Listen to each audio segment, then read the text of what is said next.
thing I'd say about Plan B is we wouldn't have those restrictions in place if the Labour Party hadn't voted them in the national interest, because the Prime Minister was too weak to bring in the measures that he needed.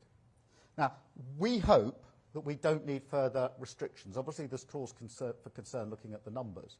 I do think that the mass testing is now a really important part of the way forward, so that we can separate as quickly as possible those that are infected and those that aren't, and make sure that we keep the two apart. Now, a lot of these cases are asymptomatic. Many of these cases are asymptomatic. It's crucial that's done as much as possible.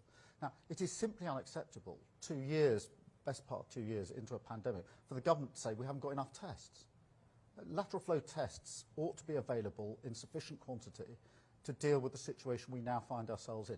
Omicron was a word we hadn't heard several weeks ago, but the idea that there would be a variant that would get round some of the protections in place was a known threat 6 months ago. So that is not an excuse for the government not to have got the mass testing in place.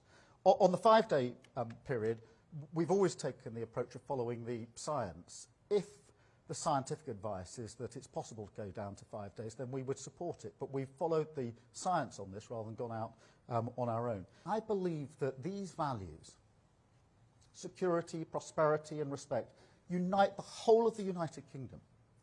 The UK is a unique construct of 4 distinct national identities. It's complex, and it can easily be exploited for political gain, as we have seen.